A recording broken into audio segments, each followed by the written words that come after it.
Bonjour et bienvenue dans Percer rêver, le podcast où des artistes, sportifs et autres passionnés se confient sans filtre sur leur parcours et leurs rêves. Je vous souhaite une belle écoute. Salut Emma, bienvenue dans le podcast. Salut Justine. Donc, je vais faire une petite intro un peu particulière du coup là pour expliquer le contexte. On est en visio parce que tu vis actuellement, enfin depuis quelques années maintenant je crois, à Dubaï. Et oui. Donc on est sur deux fuseaux horaires différents, mais c'est la beauté du podcast. Et on se connaît depuis quand même très longtemps parce qu'on était au lycée ensemble. Donc Et on s'est oui. suivis un peu à distance toutes ces années. Et je suis hyper contente d'avoir ton témoignage aujourd'hui dans Percer rêver. Et je suis super contente d'en faire partie. Merci de m'inviter. Merci à toi. Je vais te laisser du coup te présenter donc déjà toi et tes activités alors sportives, artistiques aussi je trouve parce que je pense que le yoga est à la bonne frontière entre le sport et l'art Oui, et c'est vrai. professionnel. C'est vrai. Du coup, je m'appelle Emma, j'ai 28 ans et j'habite à Dubaï depuis 4 ans. Et avant ça, j'ai habité aux États-Unis et avant ça, je viens de Digne-les-Bains, donc du 04 dans le sud de la France. Et à Dubaï, je suis professeure de yoga. Trop bien. Alors est-ce que tu une sirène derrière toi? Oh, oui, oups, on va en entendre souvent. Parce que C'est vrai? j'habite en ville et c'est un petit peu bruyant. Tu au niveau de la marina? C'est ça.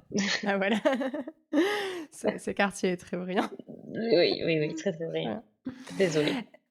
Ça ira, je pense. On captait quand même ta voix, mais j'attendais qu'elle passe pour, pour revenir Je dans l'interview. Donc je vais du coup enfin, essayer de comprendre du coup le contexte dans lequel tu as grandi et ce qui t'a amené à faire ces choix de vie. Est-ce que, toi, autour de toi, quand tu étais petite, le yoga, c'était une activité que tu connaissais? Est-ce que tes parents étaient sportifs, en faisaient? Quelle a été ton approche du sport et du yoga quand tu étais petite? alors pas du tout. Mes parents étaient sportifs, oui. Ma mère, elle a toujours nagé. Mon père, faisait beaucoup de vélo. Mais le yoga, c'était pas du tout dans la famille. J'ai commencé assez tard d'ailleurs. J'ai commencé, pendant la période du covid Ah et d'accord. oui, j'en faisais pas avant. Je faisais de la gymnastique, ça oui, quand j'étais plus jeune. Mais j'avais pas un super niveau en gymnastique, mais hem, j'aimais bien, les faire des arbres droits, des roulades, enfin, ça me plaisait. Mais sinon, voilà, c'était, très petit niveau. Et donc ouais, j'ai commencé pendant, covid. C'est assez fou du coup de savoir ça, parce que moi maintenant, enfin, du coup, tu as un Instagram, sur lequel tu publies pas mal de vidéos de toi qui fais du yoga et moi à chaque fois je me dis: «Mais il faut 20 ans pour savoir faire ça» et c'est assez fou même pour moi de me rendre compte qu'en fait du coup ça fait 5 ans. Et oui, oui, c'est vrai, ça fait pas si longtemps, mais et le yoga, c'est vraiment pour tout le monde. C'est vraiment pas, il y a beaucoup de personnes qui me disent qu'elles sont pas assez, flexibles pour faire du yoga, mais c'est pas du tout le but du yoga déjà. Et puis la flexibilité vient avec le temps comme tout, en fait. Donc le yoga, c'est plus une façon déjà, c'est pour moi, c'est une philosophie de vie. Hem Et même dans l'histoire du yoga, il y avait pas forcément, c'était pas du tout, physique d'ailleurs, de base. C'était plus une façon de vivre, une façon de voilà, d'essayer de calmer, l'esprit. En fait, c'était plus une façon d'emmener à la méditation, plus que de faire des poses, qui soient jolies ou parfaites. C'était pas du tout ça et c'est toujours pas ça. Voilà. C'est vrai qu'on a une idée du yoga, comme on voit, hem, des pauses, mais c'est de base, c'était plus, une façon de calmer l'esprit pour, se mettre à la méditation, pour, essayer d'arriver à un état, complètement calme. Voilà. Mmh. Puis tu vois, c'est rigolo parce que, j'ai aussi, découvert le yoga du coup en 2020. Je pense que le confinement nous a tous un peu fait du bien là-dessus Oui. et je sais pas toi, mais moi je sais que j'avais une image du yoga qui était, je le voyais vraiment comme, un truc très calme, qui était pas vraiment un sport. Et en fait, j'ai fait mon premier cours de yoga et je me suis dit: «Ouais, c'est hyper dur». Tu vois? Enfin, c'est hyper dur dans le sens Oui, où je veux dire, c'est sûr que si tu fais du yin yoga, ça va être tranquille et tout. Si tu fais un bon cours de vinyasa, tu as quand même des courbatures le lendemain, tu vois? Et ouais, je me dis: bah, C'est un sport qui souffre encore d'une réputation qui mérite pas vraiment». complètement. Déjà, c'est très vaste, c'est extrêmement vaste. Il y a, comme tu as dit, tu as mentionné le yoga, yin yoga, il y a vinyasa, il y a ashtanga yoga, il y en a plein. Il y a vraiment plein, plein de façons de faire du yoga et elles sont toutes super différentes. Donc, il y a le yin yoga, voilà, on reste très longtemps sur une pose, c'est souvent restauratif. Et le Vinyasa Yoga, c'est une pause après l'autre, c'est assez cardio. Ashtanga Yoga, c'est encore pire. Hem, J'ai pas essayé mais encore. j'adore. Mais voilà, c'est très intense, c'est 1 heure et demie et au moins enfin voilà. Mais de base, non, de base, le yoga, c'est vraiment pas ça. De base, c'est vraiment essayer de se connecter avec le toi universel. Il y a le toi individuel et le toi universel. Ça après ça part plus dans, beaucoup, dans, la spiritualité, mais de base, c'est ça, c'est essayer de se connecter ton toi, universel, de le connecter avec ton toi, spi pardon, ton toi individuel, de le connecter avec ton toi spirituel, c'est-à-dire un moment de paix, extrême. Ils appellent ça le nirvana, Bouddha appelle ça le nirvana, mais il y a d'autres noms. En Inde, heu, c'est, le samadhi. Voilà, ça m'est Et revenu. donc c'est cet état et toi, tu le ressens vraiment, maintenant quand Oh tu non, fais du yoga? il faut être très, très, très, très, très, avancé pour Ouais. arriver à un état de samadhi. C'est vraiment un état où tu oublies, qui tu es, comment tu t'appelles et cetera. Tu Ah oui, merges complètement avec, c'est un état de transe pratiquement. Donc, bon, d'accord. mais c'est pas non plus, pour moi, c'est pas non plus le but à notre petit niveau. Ça, c'est plus quand tu es un gourou, et que tu médites, 5 heures par jour, voire 10 heures par jour, dans une, cave, dans les montagnes, dans l'Himalaya. Mais nous, à notre niveau, le yoga, il nous est utile pour, se rendre compte que je dirais pour, voilà, apaiser les stress de la vie. On est Ouais dans et ça fait un bien dans son boulot là-dessus. Et ça fait très bien son boulot là-dessus, vraiment. Mais c'est ça c'est ça l'idée du yoga, c'est pas vraiment les poses. C'est utiliser les poses pour être,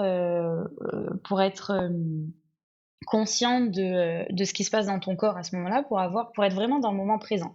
Parce qu'on n'est jamais dans le moment présent, on pense jamais à la respiration, à ce que on n'y pense jamais, on pense toujours à ce qu'on va faire après, à ce qu'on va manger plus tard ou, ou voilà, des moments passés, mais on n'est jamais souvent dans le présent et le yoga vraiment il nous aide à être, dans le moment présent et quand on s'entraîne à faire ça, à être dans le moment présent, que ce soit sur le tapis de yoga, quand on s'entraîne à avoir cet état d'esprit de ressentir ce qui se passe dans ton corps aussi, et ben, dans la vie de tous les jours, on a ces ressentis-là et c'est comme ça qu'on développe, l'intuition et qu'on écoute l'intuition et qu'on fait des bons choix.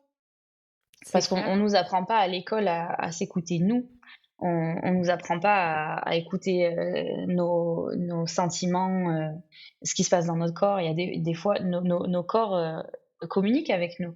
Il y a combien de fois ça t'est arrivé toi Justine, on te demande quelque chose et tu ressens dans ton ventre que ça va pas, que c'est pas quelque chose qui te plairait?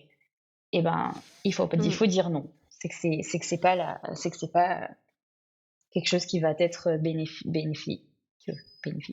Ouais, mais c'est vrai qu'on nous l'apprend pas forcément naturellement ça et c'est un bon apprentissage à l'âge adulte d'apprendre à dire non et à se dire: Je sais pas forcément toujours l'expliquer, mais c'est pas le bon endroit pour moi». Voilà, c'est ça. Il y a pas vraiment Mmh mh. d'explication, c'est un ressenti, Mmh. non, c'est pas aligné avec ce que tu es, avec ce que tu veux dans la vie et donc bah, on oublie, on enfouit les sentiments. C'est là que viennent les blocages, c'est là que viennent les maladies, souvent c'est des stress et des sentiments qui sont enfouis et des choses Mmh. qui ne sont pas sortis ou des noms qu'on n'a pas osé dire et ça fait des personnes, malades dans la société. C'est vrai, c'est aussi Ouais. simple que ça. Ouais et je pense que ça, c'est quelque chose qu'on va reprendre beaucoup au fil de ce podcast parce que j'imagine que c'est des injonctions que tu as aussi beaucoup entendues dans tes différents choix de vie et qui sont constitutifs, en fait, de la personne que tu es aujourd'hui et des choix que tu as pu faire. Oui, c'est complètement vrai. Je me suis plantée plein de fois et maintenant j'arrive à avoir du recul dessus et je sais pourquoi c'est arrivé. Mmh. On on le détaillera un peu plus, mais pour en faire une introduction, là, maintenant, pour comprendre, en fait, du coup, d'où tu viens, au niveau du yoga, parce que tu nous expliquais que c'est quelque chose que tu as commencé en 2020 et que tu connaissais pas forcément avant. Oui. Toi, du coup, en 2020, au moment où tu fais ton premier cours de yoga, déjà, dans quelles conditions tu le fais? Est-ce que c'est, un cours YouTube ou est-ce que tu t'es dit: «J'ai envie de faire du yoga» et qu'est-ce que tu penses qu'est le yoga, le jour de ton premier cours? Quelle image t'en as? Oh, la première fois que j'ai fait du yoga, c'était, alors je vais remettre un contexte. Du coup, j'étais au lycée à Digne-les-Bains et on me demande, quoi faire, plus tard, comme métier dans la vie et je n'en ai aucune idée, je ne sais pas. Donc je décide de faire des études courtes, des études qui permettront de me donner un salaire assez rapidement et ce sera jamais un salaire très, très haut, mais je m'en contenterai. Je décide d'être opticienne, donc je passe, mes examens, je deviens, opticienne et ça me plaît pas. Voilà, je me vois, derrière ces 4 murs blancs, il y a des choses qui me plaisent dans le métier, mais je sens que je suis pas prête. Je me disais: «Ouh là, je vais pas passer ma vie, à vendre des lunettes, là je peux pas, c'est trop tôt, je suis jeune, j'ai envie de faire autre chose». Voilà, je sens que ça va pas et dans mon ventre, ça me le dit: «Ça va pas, je stresse, j'ai des palpitations, il faut que je fasse autre chose, il faut que je voyage, il faut que je ne sais pas, il faut que je voyage». C'est ce que je m'étais dit. Mmh. Donc et bien, je décide heu, ma famille financièrement, on n'a pas trop, d'argent, donc j'ai jamais voyagé en dehors de la France et du coup la seule, le possibilité, qui me vient, ce serait, d'être fille au pair aux États-Unis ou peu importe d'ailleurs, ça pourrait être n'importe où, mais j'ai choisi les États-Unis parce que c'était le plus loin de la France. J'avais vraiment envie de dépaysement. Mmh. Et donc voilà, je pars là-bas pour, 1 an et demi, 2 ans maximum, mais je suis restée 1 an et demi. Et à ce moment-là, ma relation, avec le sport, c'est, j'en faisais beaucoup et j'essayais de perdre du poids parce que quand j'ai étudié, je faisais pas vraiment attention à moi, je faisais beaucoup la fête aussi, donc je buvais pas mal d'alcool et je mangeais n'importe quoi, donc j'avais pris du poids et j'avais décidé de maigrir et donc heu, je faisais beaucoup de cardio et beaucoup d'exercices très intenses et si je ne sortais pas en tout en sueur à la fin de mon exercice et ben, ça allait pas, donc il fallait vraiment que, je fasse des choses intenses et à ce moment-là, un jour, j'ai essayé le yoga et ça m'a pas du tout plu. Je me suis dit: «Ouh là, ça me plaît pas, c'est trop long, je m'ennuie, c'est pas intense, je transpire pas autant que ce que je voudrais, non, ça me plaît pas» et j'avais jamais repensé à en faire. C'était, pour moi, c'était pas pour moi et donc je pars aux États-Unis et là-bas, hem ah oui, hem aussi, du coup, comme je faisais du sport et que je voulais maigrir, j'avais lu un livre qui disait que, je pouvais, maigrir en arrêtant le sucre et du coup, j'avais complètement arrêté le sucre. Donc ça faisait 1 an, plus ou moins, que j'avais arrêté le sucre et que je m'étais mis au sport et que j'avais arrêté de fumer et que j'avais arrêté, de boire. Donc ça faisait beaucoup de restrictions en une Mmh. fois et me voilà aux États-Unis à m'occuper d'enfants de 5 ans et 7 ans, à leur faire à manger tous les jours, à aller les chercher à l'école, les amener à leurs activités extrascolaires Donc, comme je cuisinais pour eux et que les enfants adorent le sucre, les céréales, les trucs, et ben, mon effort de réduire le sucre s'est transformé en obsession. Parce que je faisais les tartines des enfants et que des fois, je m'autorisais un croc dans les tartines ou je m'autorisais un biscuit. Et quand je faisais ça, tellement j'avais manqué de sucre, je me dévalisais, je me finissais le paquet. Vraiment, je mangeais tout. Et quand je faisais des et ça s'est transformé en crise, petit à petit de boulimie carrément, hein, parce que je me finissais les paquets entiers et des fois je rachetais les paquets, pour pas que les parents voient que je finissais les paquets. Alors qu'ils me disaient rien, Ah ils me ouais. disaient rien du tout, ils étaient Mmh. adorables. Mais moi, dans ma tête, c'était, voilà, la tornade, elle passait, j'avais honte et du coup, je le disais à personne, je me cachais quand je le faisais et c'est devenu une obsession parce que j'allais à la salle 3 heures par jour derrière pour essayer d'équilibrer tout ça. Mais à la fin, c'était pas une vie car j'avais que la nourriture en tête, j'avais que ce que j'allais manger en tête et voilà, c'était vraiment, ça m'a gâché un petit peu hem, ça m'a gâché un petit peu mon voyage aux États-Unis. Mais d'un autre côté, ça m'a appris beaucoup de choses. Et j'avais lu, enfin, un jour, j'en parle à ma mère, je lui dis: «Maman, écoute, il m'arrive ça, c'est la première fois que ça m'arrive, je comprends pas, je mange jusqu'à en devenir malade. Je ne me faisais pas vomir car j'ai horreur de vomir, mais je j'avais que ça en tête et c'était horrible de penser qu'à ça, quoi. Ça me gâchait la vie, je pouvais rien faire. Aller au restaurant avec des copines, c'était la catastrophe parce que je me demandais ce que j'allais manger, ce qu'il fallait pas que je mange. Enfin, et je me disais, mais comment je peux avoir un travail après derrière si je suis comme ça, que je pense tout le temps à la nourriture et ça va être trop dur. Et, euh, et aussi, même quand j'étais aux États-Unis, j'avais toujours ce stress de me dire, bah, je suis nounou ici. Pendant ce temps-là, mes amis à moi, de France, ils passent leur bac, enfin, ils passent leurs études supérieures, ils ont, des diplômes et peut-être qu'ils commencent même, leur travail et moi, je suis toujours, en train de flotter, ou je ne sais pas, je finirai pas ma vie aux États-Unis. Pour moi, je commençais à me dire, «Bon, c'est une perte de temps aussi ce que je suis en train de faire, je sais toujours pas». Ça m'a toujours pas aidée ça m'a toujours pas aiguillée.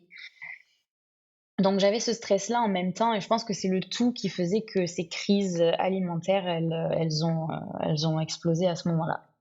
Ouais. Oui, tu étais un peu perdue.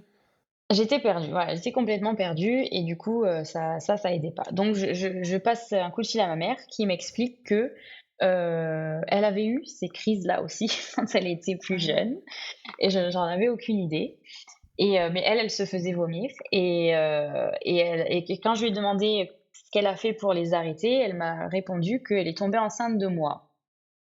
Donc Super le merci conseil. maman, super, merci maman, mais ça va pas m'aider tout de suite et d'un autre côté, je me suis dit: «Elle me l'a peut-être transféré, hein, c'est possible, puisque tout est énergie, elle me l'a peut-être transféré». Donc elle, ça l'a guérie de m'avoir, mais moi maintenant ça explose. Et donc bref, elle m'a pas aidée. J'ai regardé sur YouTube, enfin j'ai compris que ce que j'avais, c'était, des troubles, alimentaires. Du coup, j'ai regardé un petit peu sur YouTube ce que les gens disaient, comment les arrêter et cetera. Et la réponse toute simple, c'est: «Eh ben, autorise-toi de prendre des kilos, autorise-toi parce que tu t'es restreint de sucre pendant longtemps, donc autorise-toi de manger du sucre. N'en fais pas, enfin, dans ta tête, commence pas à dire, ne culpabilise pas d'en manger, essaie d'accepter et vois les choses comme, bah, c'est ton corps, tu l'as restreint de sucre. C'est naturel pour lui d'en vouloir et voilà, parce qu'il pense qu'il en manque de ce sucre sur terre, parce que pendant un an, j'en ai presque plus mangé. Mmh. Donc comme c'était pas dans mes habitudes de base, bah, mon corps, a cru qu'il y avait une pénurie de sucre et donc du coup je pense qu'à ça quand j'en vois, quand c'est dans les placards et cetera, je fonce dessus. Donc eh ben, autorise-toi. Autorise-toi de prendre des kilos, autorise-toi de manger du sucre. C'est ce que j'ai fait et assez vite, j'ai commencé à voilà, c'était moins devenu un problème dans ma tête. Assez vite, ça m'a rééquilibré un petit peu. j'en ai moins envie, j'en mangeais moins. Je mangeais quelques biscuits, pas le paquet entier. Et ensuite, j'ai lu des livres qui m'ont aidé à comprendre un petit peu le problème, d'où ça venait, qui m'ont dé je culpabilisais moins et j'ai compris que c'était un problème qui allait prendre du temps à régler.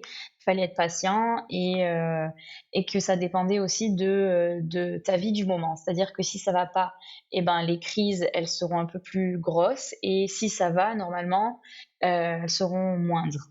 Donc c'est quelque chose, il faut vivre avec et il faut se donner, voilà, faut être patient. Faut pas vouloir des résultats tout de suite sur les troubles alimentaires, ça sert à rien. Il faut être gentil avec soi-même, il faut se donner beaucoup d'amour et se dire, voilà, ça va prendre le temps que ça prend et on est sur le chemin de la guérison et point barre. Oui, je pense que c'est vrai pour les troubles alimentaires et pour tout type de troubles mentaux, en fait. Genre tout ce qui est dépression et tout, c'est tu vas pas te lever un matin et être guéri. Non, Ça va être, c'est un long chemin, en fait, avec des non, rechutes. clairement, clairement, avec des rechutes Mmh. et voilà, faut s'aimer, c'est l'amour qui est la clé vraiment, le faire tout ça avec amour, ne pas se détester dans le miroir ou ne pas se détester parce qu'on rechute justement, non. Et en fait, le yoga, bah, c'est venu, aussi à ce moment-là. Donc, moi, donc là, donc pour remettre dans le contexte, je suis aux États-Unis, j'ai ces troubles alimentaires et je ne peux plus aller à la salle. Parce que, il y a Covid et tout le monde est bloqué à la Mmh. maison. Et je commence à regarder des vidéos sur non, à l'époque, il y avait aux États-Unis, il y avait, cette application qui s'appelait Peloton. C'est donc mes parents des États-Unis avaient un vélo, elliptique à la maison qui était connecté avec cette application Peloton et donc du coup, on pouvait faire des cours en ligne à travers, ce vélo et en plus des cours de vélo, il y avait aussi du yoga. Donc j'ai commencé à, me réintéresser au yoga, à vouloir réessayer et essayé plusieurs différents professeurs. Donc c'était en ligne et c'était, des vidéos c'était pas des cours, c'était des vidéos qui avaient été filmées et qui avaient été mises en ligne sur ce Mmh. comme des vidéos YouTube, quoi. Ouais. Et j'ai commencé donc 20 minutes, 30 minutes et je me suis aperçue en faisant les cours, il y avait des cours débutants qui étaient pour moi un petit peu ennuyeux et il y avait aussi des cours, intermédiaires et des cours avancés. Et je me suis aperçue que les cours intermédiaires et avancés, ils ressemblaient beaucoup à la gym que je faisais quand j'étais plus jeune. Il y avait, pas mal de poses qui étaient sympas et tout ça. Et c'est vrai que mon premier du coup avec le yoga, avant de savoir ce que la vraie, ce que le vrai yoga est, c'est vrai que j'ai été attirée par, l'aspect, physique du yoga. Je me suis dit: «Oh, c'est chouette ces poses, elles sont super cool, j'adorerais faire ça». Et c'est comme ça que j'ai commencé à faire de ces vidéos, enfin pratiquer, un peu tous les jours, ces vidéos de yoga sur Peloton et ensuite sur YouTube et heu et voilà et j'ai commencé, ouais, voilà, j'ai commencé sur, Peloton et YouTube, des vidéos en ligne. Plus que des cours, physiques d'ailleurs. Je crois que j'ai fait beaucoup plus de cours, en ligne sur YouTube que des cours physiques et ça m'a beaucoup plu. J'ai accroché avec le yoga comme ça, au début. Et à ce moment-là, la gym te manque? Enfin, qu'est-ce que tu te dis pour après le confinement? Est-ce que tu te dis: «Je vais Je continuer le yoga, en fait, j'aime trop»? Tu en es où là? Alors comme je suis toujours, dans mon objectif de perdre du poids, je me dis: «Le yoga, c'est juste un stretching, c'est pour m'étirer et mon sport principal, ça reste la gym». Donc j'étais toujours dans mon objectif, j'ai envie de perdre du poids, donc il faut que je fasse du sport, à haute intensité. Ce qui est maintenant plus, je pense plus comme ça maintenant, mais à l'époque, je pensais encore comme ça et en rentrant des États-Unis, j'avais peur de faire une dépression parce que de retour des États-Unis, ce qui arrive souvent. Quand on vit, voilà, longtemps, à l'étranger, le retour est souvent un peu, un choc et je pensais tout de suite, à vouloir repartir d'ailleurs et c'est pour ça que d'ailleurs je suis partie après à Dubaï. C'est venu de cette idée de: «J'ai absolument envie de partir». Je me suis même pas laissée une semaine, en France que j'ai déjà j'avais déjà mon plan de partir.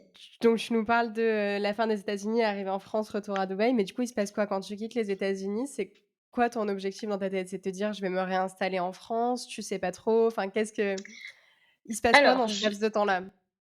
merci de me oui, heu, du coup, je suis toujours perdue aux États-Unis, je ne sais toujours absolument pas quoi faire et en plus de ça, j'ai des troubles alimentaires. Donc je suis vraiment encore perdue, mais je commence à lire beaucoup sur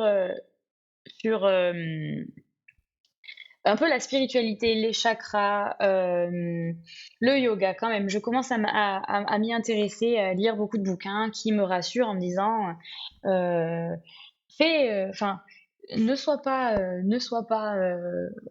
te stresse pas, ça sert à rien de se stresser, tu as pas encore trouvé ta voie, mais c'est pas grave, hem, follow the flow», c'est-à-dire,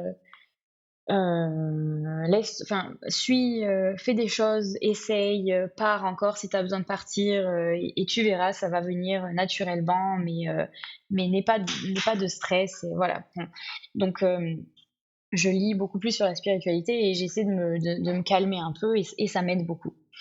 Et donc je suis toujours perdue et entre-temps, j'ai ma meilleure amie qui me dit qu'elle compte s'installer à Dubaï avec son copain et elle veut ouvrir une entreprise là-bas et comme c'est ma meilleure amie, elle me propose de venir avec eux pendant 3 mois et voir comment ça se passe et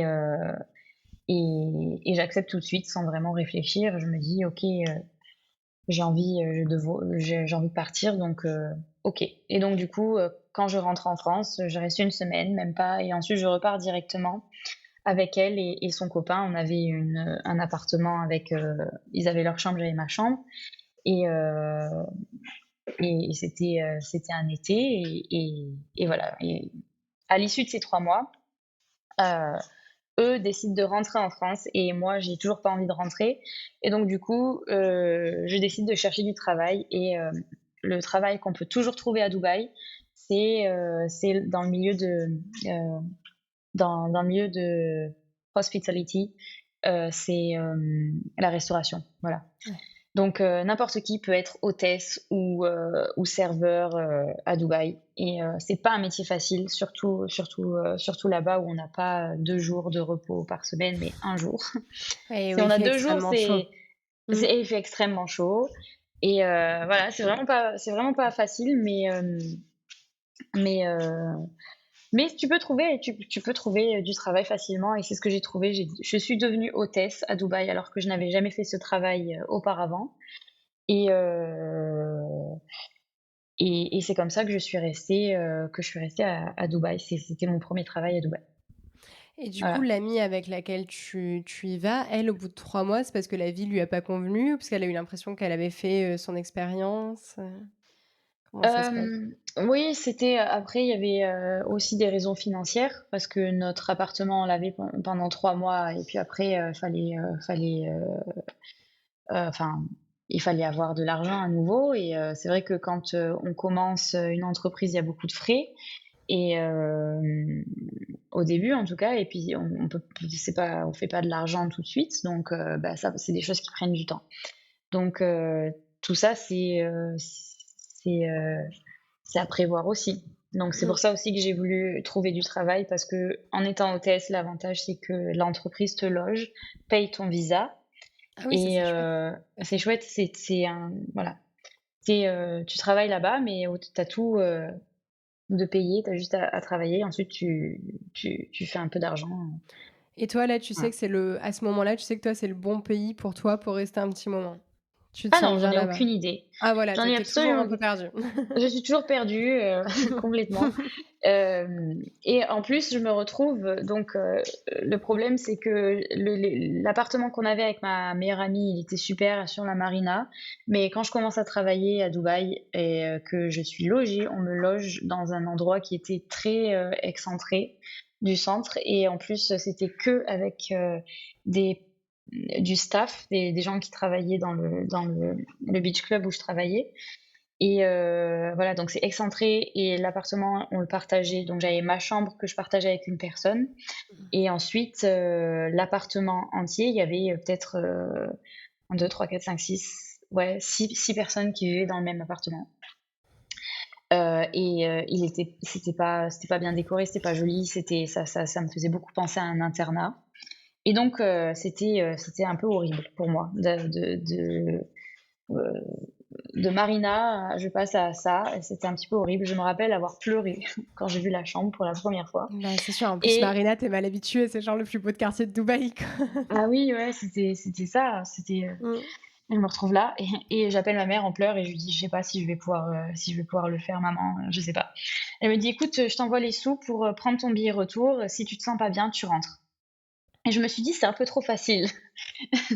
Je vais quand même, essayer de rester, 1 semaine au moins et voir si j'arrive à m'y faire parce que bon, il faut bien partir, il faut bien commencer quelque part, hein, voilà. Donc Ouais. je décide de rester, de travailler 1 semaine et pendant cette semaine-là, d'autres personnes enfin, il y a d'autres hôtesses qui sont venues travailler, dans le beach club où je travaillais et je com et ça devient mes amies. Donc je on crée des liens très vite avec ces filles-là et elles sont super drôles, elles viennent de Grèce, je les adore et du coup, je me dis: «Bon, la vie est pas si difficile avec elles» et et heu et je reste, quand même, 1 an, à travailler dans ce beach club.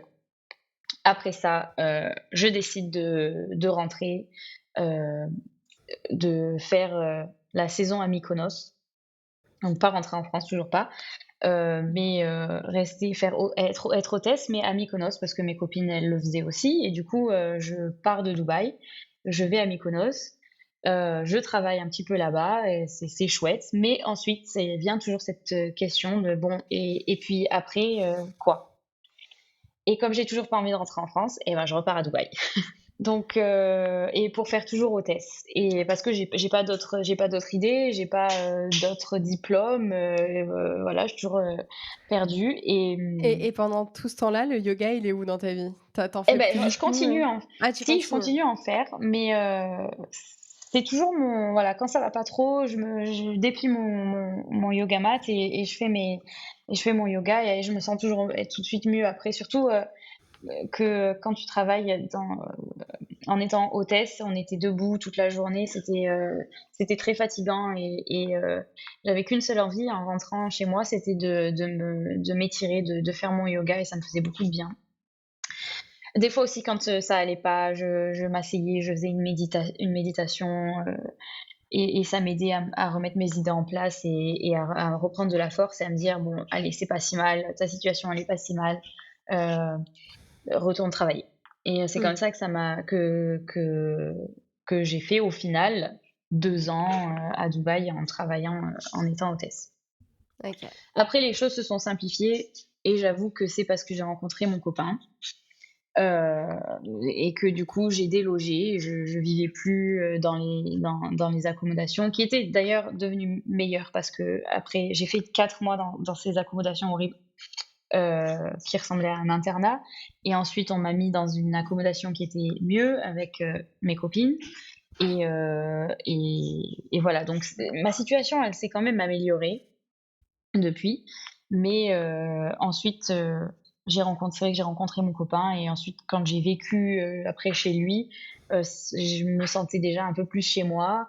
Donc au niveau, heu, au niveau, confort, ça allait beaucoup mieux et voilà, ma situation s'est beaucoup améliorée à ce moment-là aussi. Et donc là, on est en quelle année à ce moment-là? Au moment où tu déménages chez ton copain, on est à quel moment de la timeline? Ici, il y a 2 ans, donc du coup, on est en 2025, 24, 23, 2023. 2023, OK. Du coup, oui, du coup, le yoga, je continue à en faire, mais je continue à faire de la gym quand même en pensant que si j'arrête la gym et que je fais que du yoga, je vais reprendre du poids. Dans ma tête, c'était parce que j'avais réussi à atteindre un objectif de poids que je voulais. Voilà, j'avais perdu du poids. Petit à petit, j'avais ces problèmes alimentaires se sont un petit peu réduits et je commence enfin voilà, à être contente de mon poids. Mais j'ai peur de si j'arrête la gym, je vais reprendre. Sauf que, vient un moment où je discute avec mon copain et je lui dis que je crois que j'ai envie de partir, faire, une formation de yoga et peut-être devenir prof, je sais pas.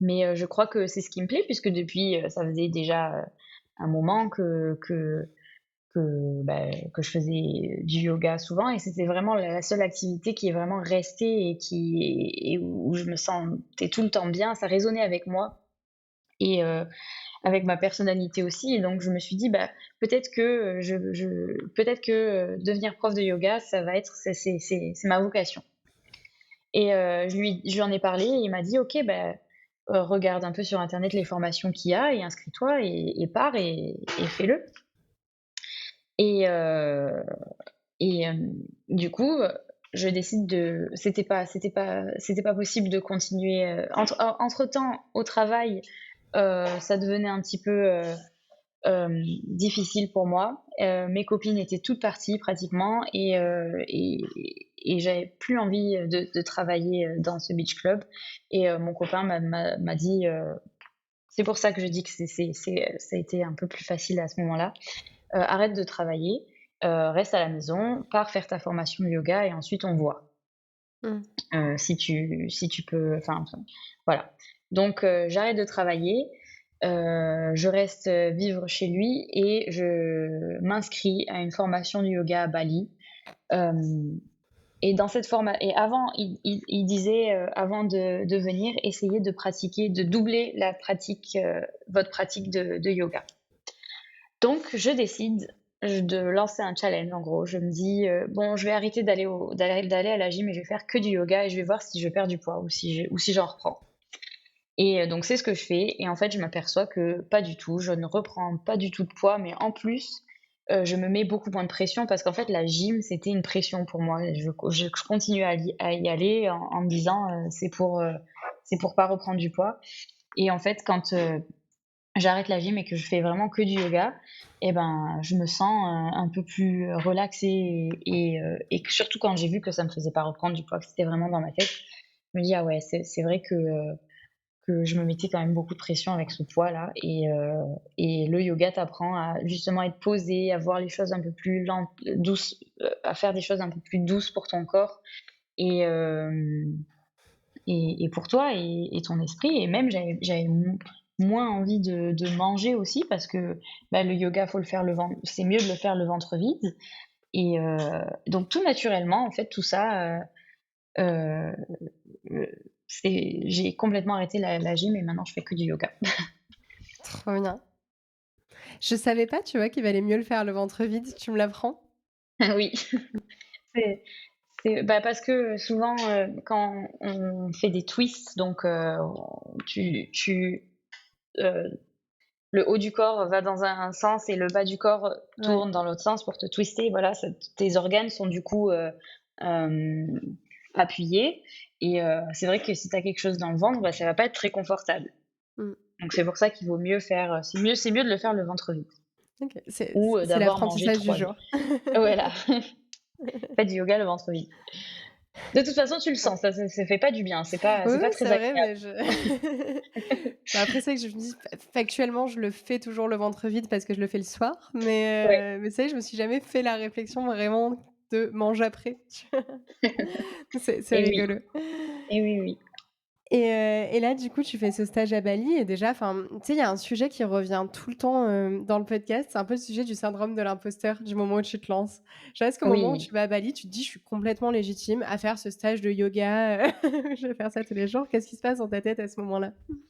bah, le syndrome de l'imposteur, je l'ai toujours aujourd'hui, c'est dur de C'est l'enlever, vrai? mais c'est plus quand je donne des cours. Mais à Bali, j'ai pas du tout ce sentiment parce qu'en fait, je rencontre plein de gens qui sont paumés Voilà, tout le monde, et c'est comme si tout le monde était venu à Bali parce qu'ils étaient paumés et qu'ils avaient trouvé le yoga comme échappatoire, et comme moi.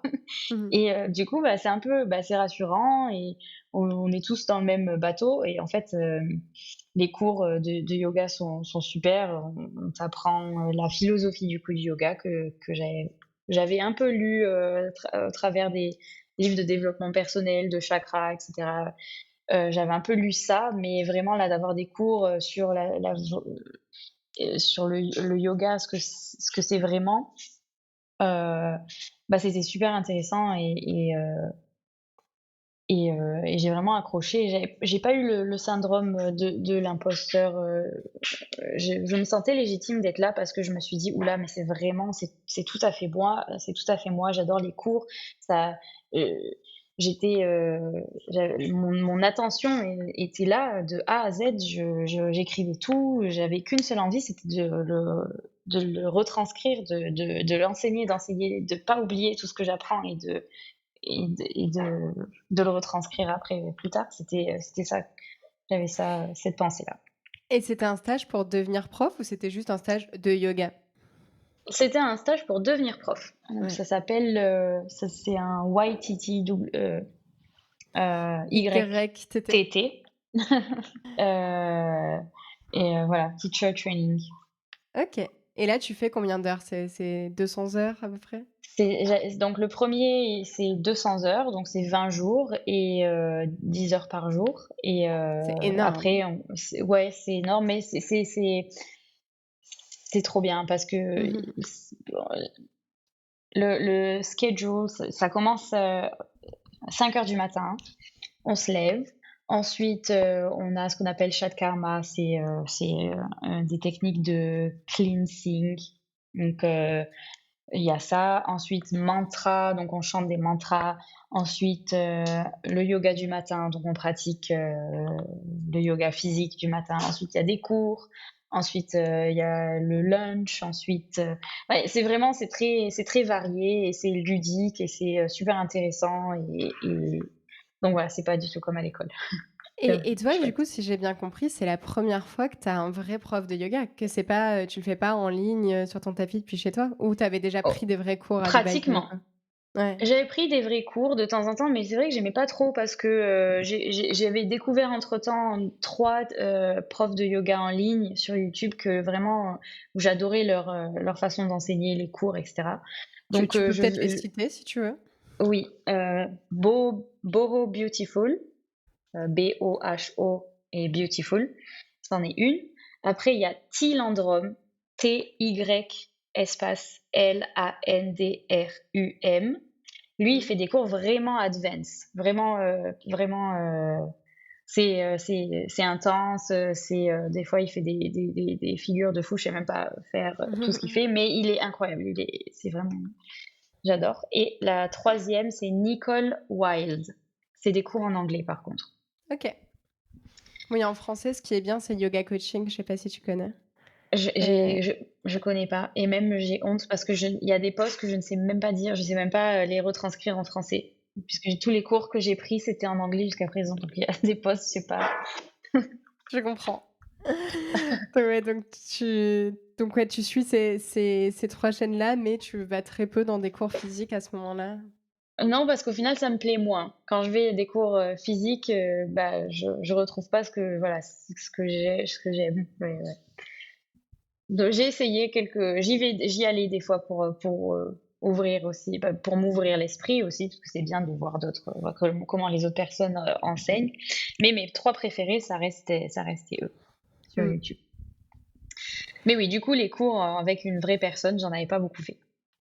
trop bien. Les vrais cours en ligne. Et là, du coup, tu rentres d'Indonésie et tu te dis: «J'ai trouvé ma voie». Est-ce que c'est très clair pour toi ou toujours pas? J'aimerais faire ça. Là, c'est un peu plus clair. Je me dis, c'est ce que j'ai envie de faire, mais comment je vais réussir à le faire? Je suis hyper timide. Je suis pas sûre d'avoir eu assez je suis pas sûre la formation de yoga soit suffisante. J'en ai appris beaucoup pour moi, mais comment enseigner une personne, ça s'apprend sur le tas, hein. Et Et les cours, tu as teaching methodology, donc tu as des cours pour apprendre comment vraiment enseigner une classe, mais après, entre la théorie et la pratique, c'est complètement différent. Il faut se lancer en fait. C'est comme partout. Quand tu veux vraiment faire quelque chose, bah, tu te lances et tu sais que tu vas faire des erreurs. Tu sais que ta première classe, elle va être terrible. Euh, mais il faut se lancer et c'est comme ça qu'on apprend, c'est comme ça qu'on devient un bon professeur, enfin, qu'on devient bon dans ce qu'on fait, je pense. Mm. C'est quand même continuer à le faire, même si tu sais que tu vas te planter. Voilà, j'avais vraiment envie de le faire et, euh, et c'était un stress, mais voilà, fallait que je le surmonte, fallait que je marche en dehors de ma zone de confort. Et, euh, et donc, bah, j'ai donné mon premier cours à Dubaï. C'était dans une plage. Et et la plage ne m'aidait pas à faire, enfin, me faisait pas de promotion, en tout cas pas au début. Et, euh, et du coup, j'ai appelé d'abord mes amis, les amis de mon copain. Mon copain Ouais. est venu. Au début, c'était ça. Mes cours, c'était que des amis de mon copain et mes amis à moi. Et j'ai donné mon premier cours. Et j'ai trouvé que mon cours était affreux. C'était la pire classe. Je, dans ma tête, voilà, j'allais vite parce que j'avais envie d'en finir et c'était beaucoup de, de stress. Mais à la fin du cours, il y a des personnes qui sont quand même venues, qui m'ont dit «Ah merci, c'était super, on a adoré». Alors que moi, dans la tête, je me suis dit j'ai donné un cours, mais vraiment horrible.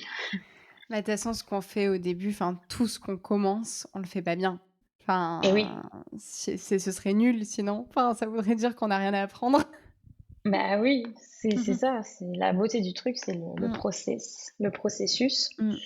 Mais je sais que j'ai fait plein d'erreurs et que j'aurais pu faire mieux, mais quand on est venu me dire, quand certaines personnes sont venues me dire que c'était bien, d'un autre côté, je me suis dit, bon, je suis pas si nulle que ça.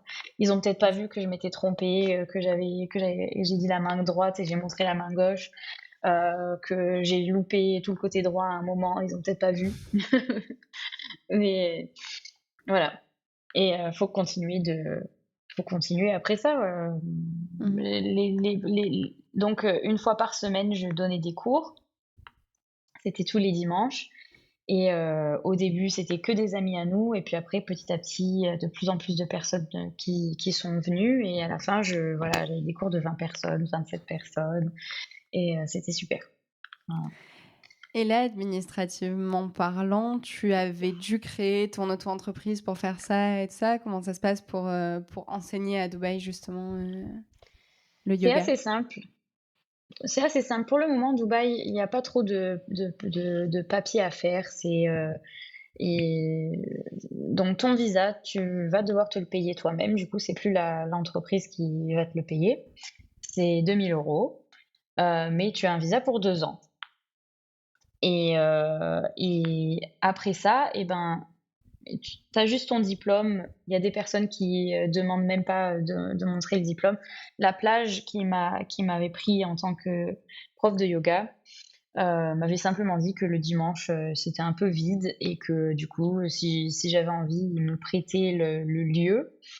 Et moi, j'avais juste à ramener du monde. Et en fait, on avait fait un combo yoga plus breakfast, yoga plus petit déjeuner. Et les gens payaient 200 dirhams, ce qui est l'équivalent de 40 euros. Ouais. 20 dirhams pour moi, 20 dirhams, non, pardon, 20 euros pour moi, 20 euros pour l'entreprise. Et les gens avaient 1 heure de yoga et un petit déjeuner. C'est génial. Voilà, c'est Donc génial, oui, ouais. t'as pas ces C'était bien. trucs de devoir déclarer ton entreprise comme c'est le cas en France et tout ça. C'est un peu plus Non, facile de se lancer. non, parce que c'est comme les coachs. Il y a beaucoup de euh, coachs personnels ici à Dubaï et ils ont juste leur diplôme et voilà, il y a rien. Ils ont pas Ok. s'ils veulent après monter une entreprise, ils peuvent, mais généralement, c'est travailleurs indépendants. Voilà. Ok. D'accord, ouais, tu vois, c'est intéressant aussi d'avoir en tête ce qui peut se faire aussi justement, dans les autres pays. Oui, si tu peux, si t'as un si le si tu dans le fitness, si t'aimes le yoga ou peu importe le tennis, n'importe quel sport et que tu as envie de le partager, ici, c'est assez simple, voilà. Trop bien. Mais après, c'est beaucoup du networking à Dubaï, c'est beaucoup des connexions. Si tu amènes du monde, dans des clubs, dans des beach clubs, dans des entreprises, si tu des amis enfin, voilà, que tu amènes du monde, c'est ça qui va peser plus que, les diplômes ou si tu bon en yoga ou si tu bon en fitness. Les entreprises, elles regardent pas trop ça. Très bien. C'est plus si tu amènes du monde, voilà. Et du coup, petit à petit, voilà, donc tu réussis à amener plus de monde que tu connais pas et tout et tu arrives à Oui. développer justement, cette activité davantage? Comment ça se passe? Tu trouves plus de partenariats justement? Du coup, oui, après, petit à petit, les gens, mes étudiants, en gros, mes élèves, des fois me disaient, «Oh, je connais cet endroit, ils recherchent une prof de yoga, tu peux y aller», ou alors, «Oh, je connais cette prof, elle s'en va en vacances, 2 semaines, je peux lui parler de toi, comme ça tu peux la remplacer». Ou, je connais, les, enfin, je connais un tel qui peut te faire rencontrer un tel, ça marche comme ça. Et du coup, de fil en aiguille, je me suis fait une petite communauté et, et de temps en temps, j'étais appelée pour remplacer tel prof, pour faire tel cours. Et, et voilà. Mais je voulais pas trop faire au début parce que pour moi, ça me prenait du temps de préparer une classe. J'avais pas envie de me mettre trop de pression. Je sais que je suis quelqu'un de lent et il faut vraiment que je prenne le temps avant je suis pas quelqu'un qui marche sous la pression, donc je savais qu'il fallait que je prenne le temps. Et donc au début, pendant 1 an, on va dire, enfin 6 mois, j'ai donné un cours par semaine. OK.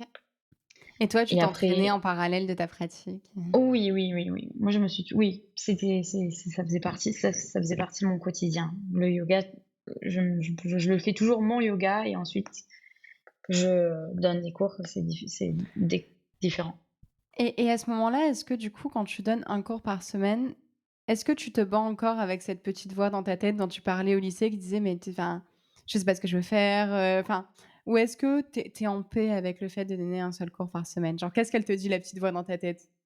La petite voix, elle est plus là. Là, Mmh. des fois, je me dis, je pourrais donner plus de cours, ça serait bien que si, il y a toujours ce truc de tu veux te dépasser, mais c'est plus, je suis perdue, je suis plus perdue. Je sais que j'ai trouvé quelque chose qui est assez vaste pour, à chaque fois, en apprendre davantage et me développer dans je peux donner des cours de yoga vinyasa. Ce que je donne en ce moment, c'est des cours de yoga vinyasa, mais je peux donner des cours de hatha yoga. Si j'aime beaucoup, j'ai découvert le yoga Kundalini récemment, je trouve ça super. J'aimerais bien faire une formation de yoga Kundalini et ensuite donner des cours de Kundalini. Euh, il y a plein de choses à faire. Méditation, de la méditation guidée. J'adore. J'ai découvert que j'aimais bien écrire des méditations des fois et ensuite je les récite pendant mes cours. Enfin, quand les étudiants sont allongés à la fin du cours, des fois je fais une méditation et j'ai des retours positifs dessus. Les gens me disent: «Ah, c'était trop bien, on a adoré». J'ai eu des frissons. Des fois, on me dit ça Mmh. et bah, c'est trop bien.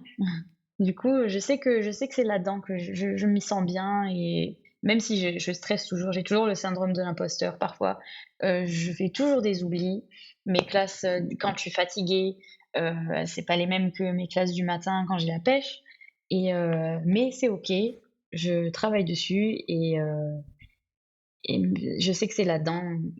En tout cas, pour le moment, je sais pas, on est des êtres humains, on change tout le temps. Peut-être que ça va plus me plaire, mais pour le moment, ça me plaît vraiment beaucoup. Aujourd'hui, tu as combien de classes par semaine à peu près? Genre dans une Je semaine à fais peu près toujours basique? je fais toujours une classe par Ouais? semaine, mais c'est un endroit différent. Heu j'ai dit que cette année, j'allais bosser pour, faire plus. Donc voilà, il y a des projets qui vont arriver peut-être. J'ai pas mal de contacts maintenant. Il faut juste que je me décide un petit peu et que j'essaye des nouvelles choses, que à nouveau je marche en dehors de ma zone de confort. Mais Ouais. voilà. Là, tu sens que c'est le bon moment pour te développer davantage. Oui, c'est le bon moment, oui, oui. Et tu donnes un peu des classes, genre privées ou non, c'est vraiment ton cours par semaine Oui, et tu privé, je restes là? donne aussi. Je Ouais. donne des cours privés. Parfois, oui, il y a des gens qui n'ont pas trop envie ou qui ont euh, j'avais une cliente, ben, une élève qui avait un peu une très grosse scoliose et en fait ça lui faisait une bosse un petit peu sur le dos et donc il y avait plein de poses qui enfin quand elle pratiquait c'était pas du tout elle y arrivait pas trop donc je lui ai donné quelques cours KL et voilà pour l'aider un petit peu. Ça lui a fait du bien. Oui, Trop chouette. c'est oui, oui. Est-ce que au-delà de l'anxiété dont tu as parlé, qui était liée à la fois aux troubles alimentaires et aussi au fait de te demander pendant des années ce que tu voulais faire, est-ce que de base, tu es quelqu'un qui a un tempérament anxieux ou au-delà de ça, ça allait quand même? Tu étais quelqu'un de calme, à la base? Mmh, non, je pense que de base, je suis quand même quelqu'un d'anxieux. Hem, mais je peux être aussi calme. Mais non, je pense que je suis quand même quelqu'un d'anxieux. Oui, oui. J'ai plein de pensées, je réfléchis beaucoup. Et quand je stresse, j'arrive pas à me. Des fois, mes pensées ne sont pas claires du tout. Il faut vraiment que je prenne le temps de respirer et de me calmer et ensuite ça va. Ouais, donc d'où le bénéfice énorme que tu as tiré du yoga, quoi. Oui, oui, oui, oui. Moi, il y a un truc qui m'impressionne toujours un peu quand, en fait, quand je me rappelle d'où on vient aussi, vu qu'on a grandi exactement dans la même ville et dans le même contexte, c'est de là, t'entendre dire: «Moi, j'ai le yoga, c'est vrai que je l'ai fait qu'en anglais, avec les cours, je les donne en anglais, le truc», enfin, je vois que tu traduis beaucoup, quand on vit longtemps à l'étranger, on a ce truc de parler en anglais dans notre tête et de Ah traduire oui. tout et moi, je suis toujours assez, impressionnée alors que moi-même, quand je vais à l'étranger, je parle en anglais tout le temps, mais cette capacité à refaire sa vie dans une autre langue. Enfin, c'est une capacité d'adaptation qui est énorme. Enfin, tu es loin de chez toi, tu es, en anglais tout le temps, tu es dans un pays qui est incroyable, mais qui a pas du tout les mêmes codes que ceux qu'on est habitué à connaître. Genre, Oui. c'est cette adaptation, elle s'est fait naturellement ou c'est quand même un effort, des fois de te dire, «Bah, en fait, ce serait tellement plus simple de rentrer dans mon pays et de parler ma langue»? Tu le vis comment ça aujourd'hui? Cette expatriation, en fait? Et c'est le résultat d'un choix parce que il y a très longtemps, j'étais un petit peu en guerre avec la France. Je sais pas pourquoi, rien ne me plaisait. J'avais l'impression que rien ne me plaisait en France. Maintenant, j'ai changé, c'est pas du tout, je pense plus du tout ça. Mais il y a un moment où je voulais absolument partir et je voulais jamais revenir. Et donc, quand j'étais partie aux États-Unis, j'avais envie de rester aux États-Unis, mais bon, c'est compliqué. Je connais des filles qui l'ont fait, des amis. J'ai rencontré des amies là-bas françaises qui ont réussi à rester. Euh, mais c'est quand même plus compliqué. Et je sais pas, j'avais l'impression que j'aimais pas la France, que j'aimais pas les mentalités françaises. J'étais un petit peu en guerre avec tout ça. Et donc pour moi, il fallait que je parle en anglais, que je sois dans un autre pays. Il était hors de question que je rentre en France. Donc c'est pour ça que je me suis, j'ai c'est ce qui m'a motivée à à essayer de me faire des amis qui viennent pas forcément de mon pays et essayer de m'ouvrir un peu aux autres cultures et c'est vrai que ça me plaisait de découvrir, d'autres cultures aussi, de découvrir qu'il y a autre chose que la France. Quand j'ai découvert ça, pour moi, c'était un petit peu, c'était comme si, heu, c'était comme si j'avais l'impression que l'idée que j'avais eue du monde, elle était si petite et quand je suis partie, tout ça s'est agrandi, s'est démultiplié. Cette idée de le monde est vaste et j'en avais aucune idée avant. Et, et donc, bah, voilà, j'ai toujours eu cette capacité d'adaptation aussi. J'aime découvrir les autres cultures, essayer de pas juger les autres et d'essayer de les comprendre. Et ouais, ça me plaît, ça m'a toujours plu. Mais maintenant, j'adore la France et des fois la France me manque énormément et j'ai un petit peu changé là-dessus, mais du coup, c'est vrai que pour moi, c'était pas si difficile de refaire ma vie dans une autre langue. Ouais, aujourd'hui, tu as ce truc de dire, tu pourrais rentrer ou tu as quand même l'impression que tu es bien, là où tu es pour l'instant? Enfin, tu en es où aujourd'hui dans cette réflexion-là, de l'expatriation justement? Donc mon copain est très heureux, à Dubaï. Du coup, Est-ce on qu'il est français reste. aussi? Non, il est, turc. Mmh. Lui, il est très heureux ici, donc on reste. Moi, je pense que si j'étais en France, il y aurait des choses qui me manqueraient beaucoup, à Dubaï.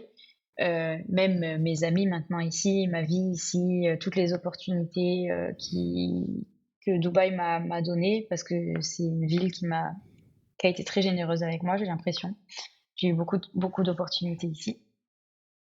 Mais quand je suis ici, bien sûr que la France me manque, même, cette mentalité française que je ne supportais pas avant, bah, elle me manque limite et et voilà, j'aurais du manque de partout. Je sais que je pourrais vivre en France, je sais que je peux vivre ici à Dubaï et je pense que quand on est bien avec soi-même, on peut vivre, partout.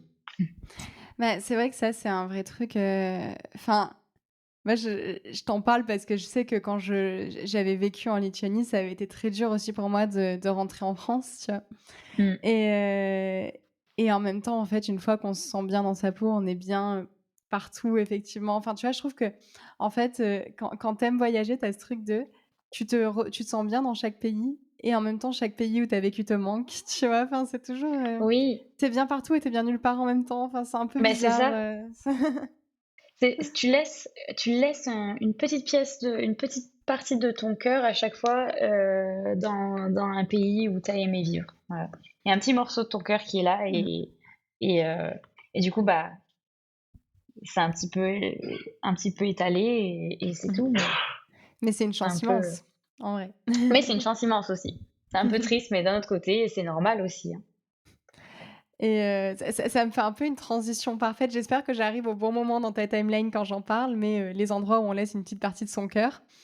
Oui. Bah, il y a pas très longtemps, quand on a repris contact justement, tu t'es trouvée en Inde pendant, Ah oui, du coup, 1 mois et demi, c'est ça à oui, peu c'est ça. près? Un mois, ouais, hein, j'ai un petit peu oui, un mois et Heu, quelques jours.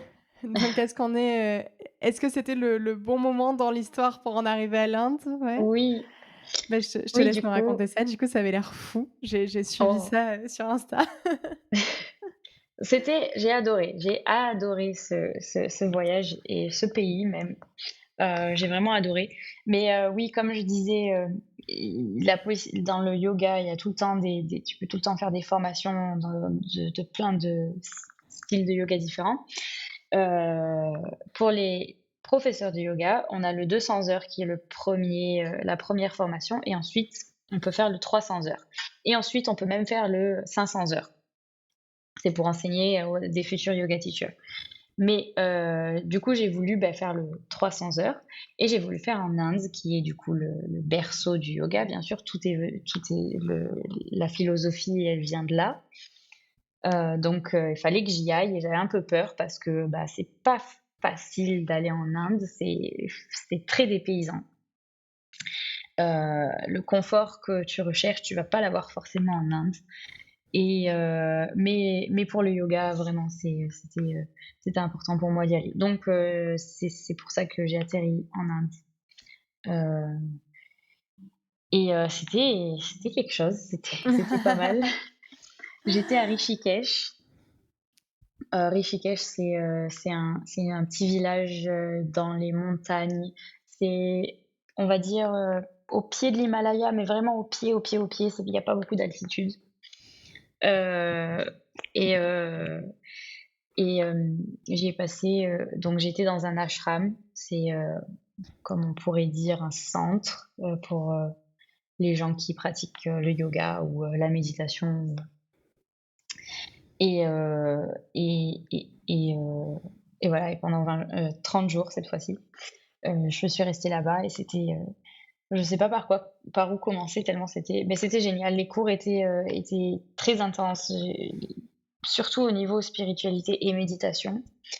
Et, euh, et on a été enseigné par des Indiens, du coup. Leurs techniques d'apprentissage sont différentes de, d'autres personnes, voilà. Mais c'était super, j'ai vraiment beaucoup adoré. Et là, tu prends une claque culturelle, je pense, pour le coup. Enfin, c'est rien de ce qu'on connaît, en fait. Ah oui, c'est rien de ce qu'on connaît déjà. Pour y aller à Rishikesh de New Delhi, donc moi j'ai atterri à New Delhi. Cette ville me fait très peur, j'ai pas voulu y rester longtemps. C'est très, c'est très dense, il y a énormément de personnes, il y a énormément de personnes. Et tu te sens un peu, tu te sens en danger tout le temps dans cette ville. Donc, je suis vite partie, je ne vais pas rester. Donc, le taxi devait me conduire 5 heures de route pour arriver à Rishikesh.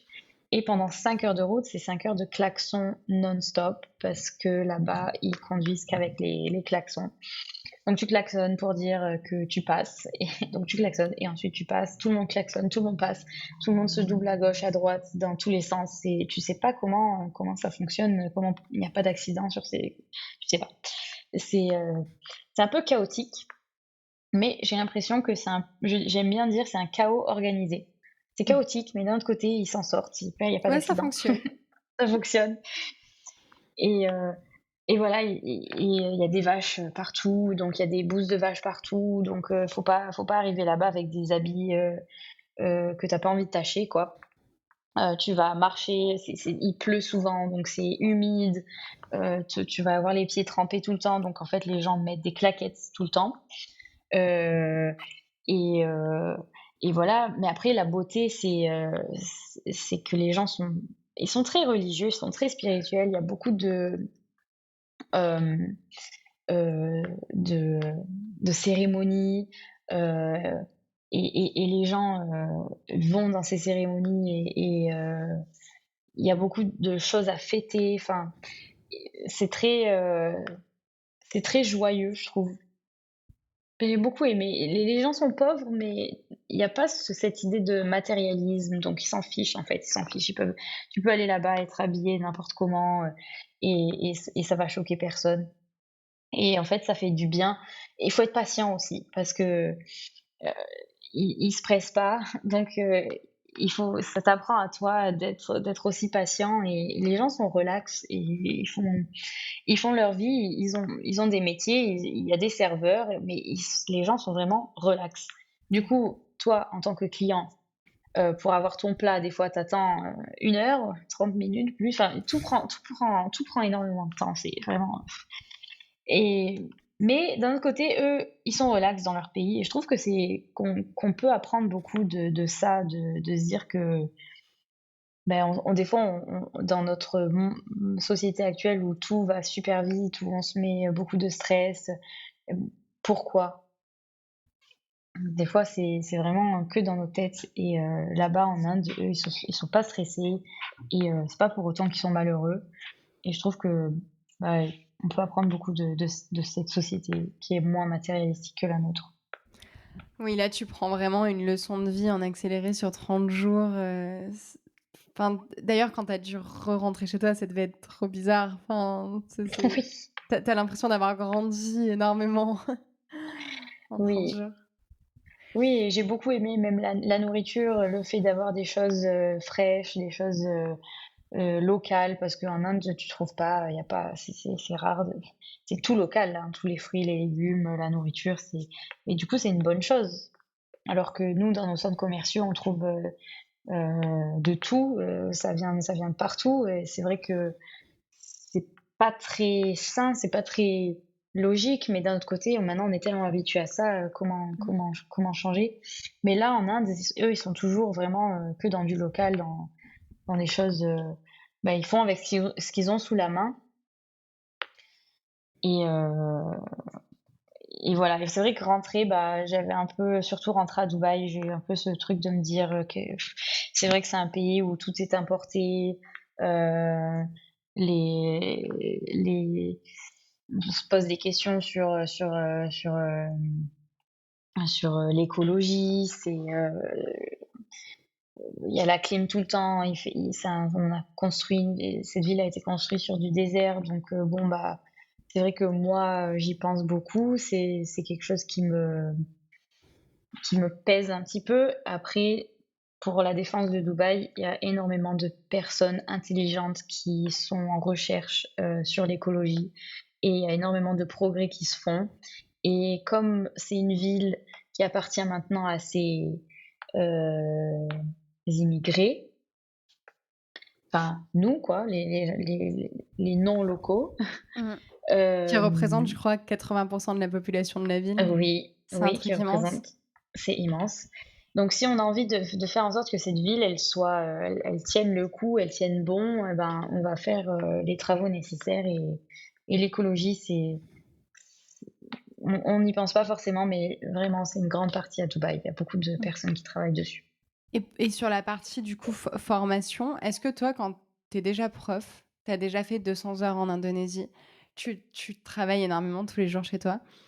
Qu'est-ce que tu apprends de plus quand tu fais ce stage en Inde? Est-ce que, tu te sens vraiment que tes postures, tu sors de là et tu es vachement plus forte? Est-ce que c'est plus quelque chose au niveau du mental? Qu'est-ce qui se passe pour toi là, pendant ce mois-là? C'est plus au niveau du mental. Après, c'est vrai que comme on pratique beaucoup de yoga physique, c'est sûr et certain que physiquement, tu improve. Tu Physiquement, t'améliores. tu t'améliores. Oui, c'est sûr que physiquement, tu t'améliores. Ça, c'est sûr à 100%, mais vraiment, le vrai progrès, il est, je trouve, dans bah, la méditation, parce qu'on a des cours de méditation que j'avais pas eu en Indonésie. Ici, on a vraiment, on se pose 30 minutes et pendant 30 minutes, il faut rester assis dans la même position, essayer de ne pas bouger, essayer de ne pas penser, euh, de se concentrer que sur l'air qui rentre et qui part. C'est vraiment difficile de faire ça quand on n'a pas trop l'habitude de méditer. Euh, et après, les cours étaient plus profonds sur la spiritualité, donc le rapport avec Dieu. Et, et c'est pas le yoga, c'est pas une religion, donc on te dit pas il faut. C'est pas du tout une religion, donc ça colle avec si tu as une religion, et ben tu peux faire du yoga, c'est complètement complémentaire. Mais le rapport avec Dieu, il est expliqué et moi ça m'avait bah, de base je suis athée à la maison, on n'est pas du tout pratiquant dans ma famille. Donc j'avais pas trop ce rapport avec Dieu, je comprenais pas trop Dieu, ce que c'était, même si j'avais une espèce d'idée, mais c'était très difficile pour moi d'avoir un rapport avec Dieu. Mais en Inde, pour le coup, j'ai vraiment changé mon regard sur Dieu. Et je pense que maintenant je peux dire je crois en Dieu.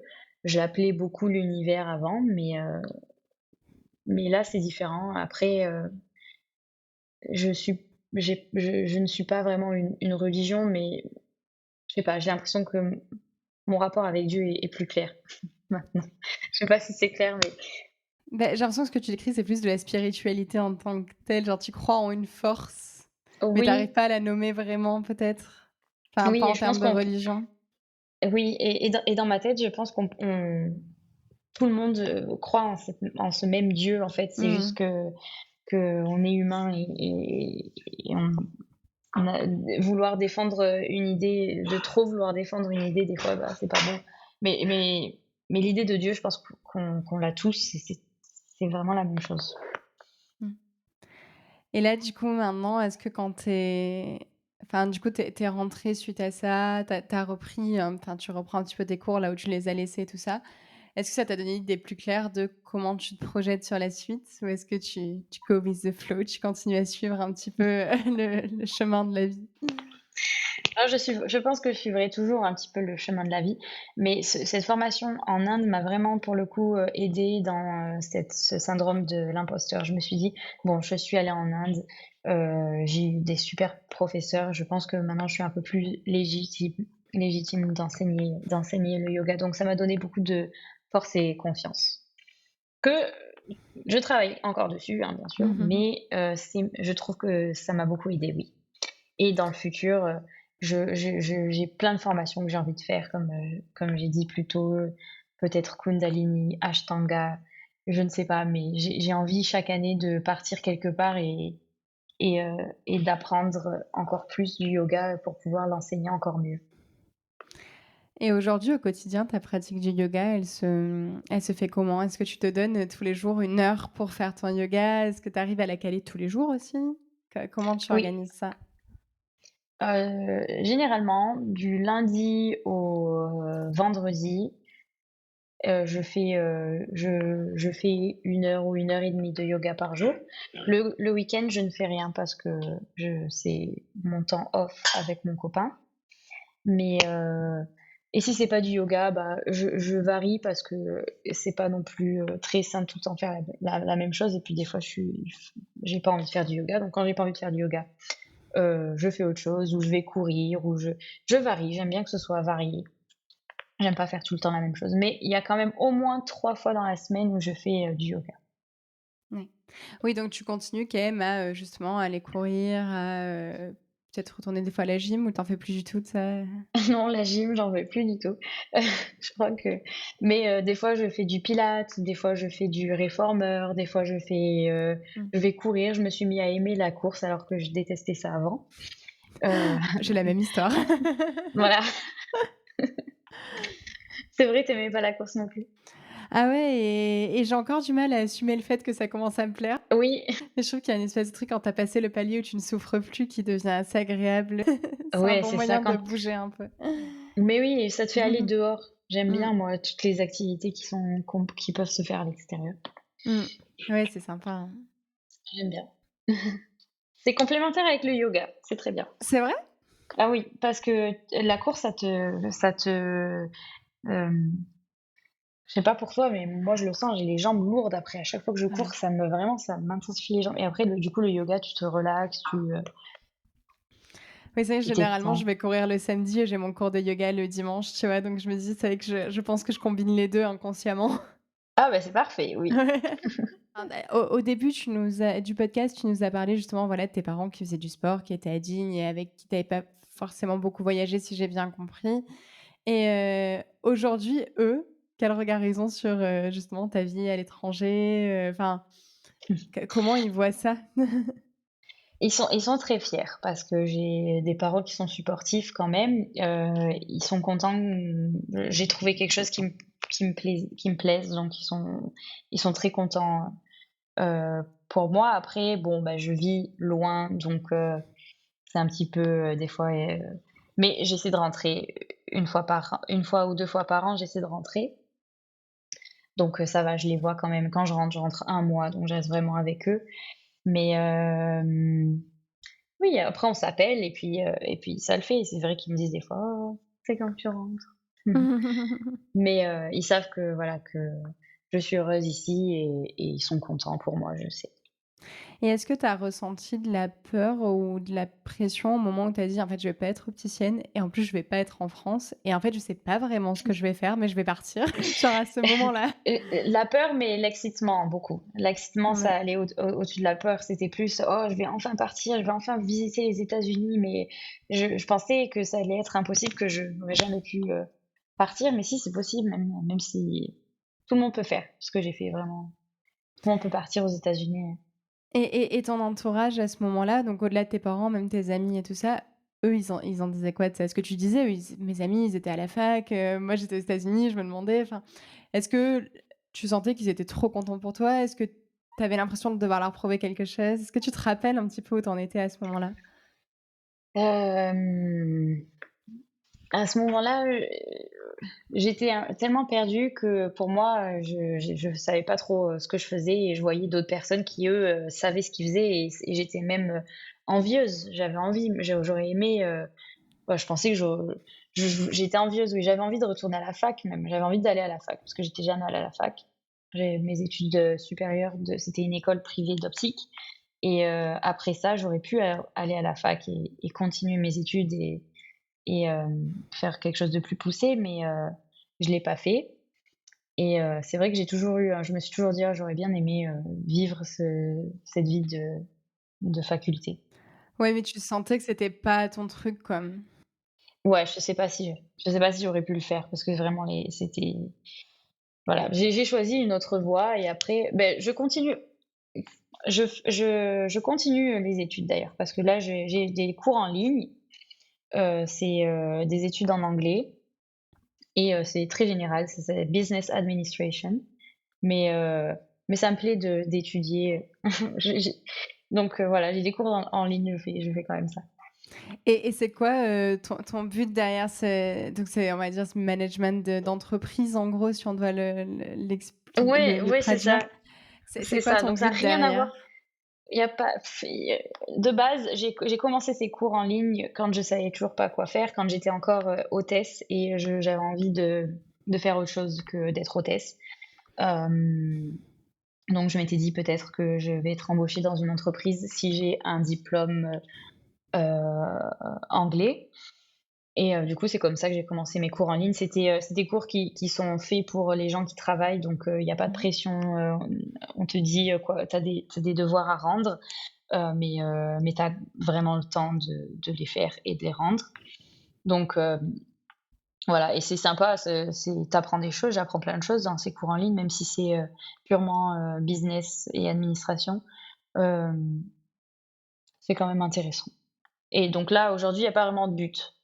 Non, mais tu vois, moi, je trouve ça trop bien ce que tu racontes depuis tout à l'heure parce que c'est un chemin où, au final, tu vois, voilà, au début, tu racontes, voilà, le fait de pas savoir et tout et puis, en fait, j'ai l'impression qu'au final, t'en as fait plus que tous ceux qui prétendaient savoir parce que, du coup, tu t'es écouté à chaque étape, mais t'as fait énormément de choses. Enfin, Heu et tu oui. vécu plein de trucs.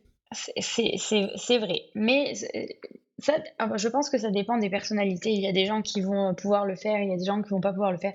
Ma sœur, elle a toujours su qu'elle voulait être avocate et elle a fait, des études de droit et c'était clair et et voilà, et pour elle, bah, c'est génial et je trouve que c'est bien aussi d'avoir une idée de ce que tu veux faire et que le chemin soit clair.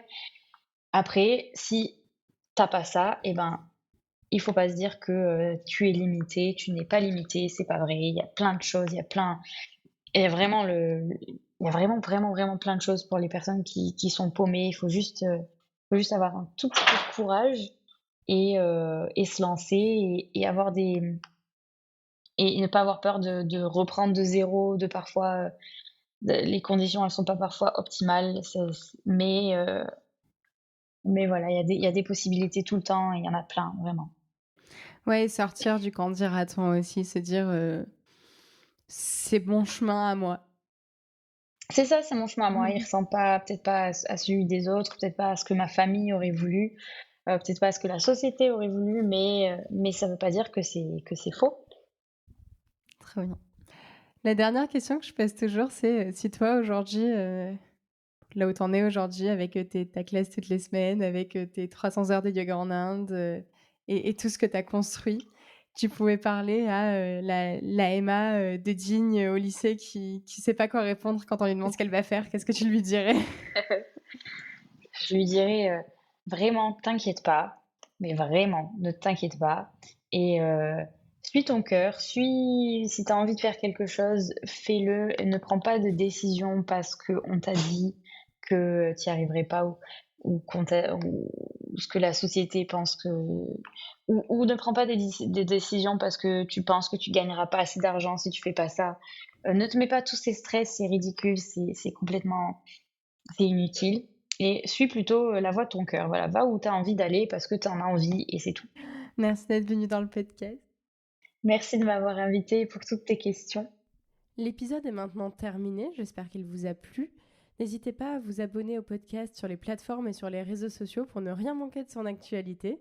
Et je vous dis à très bientôt.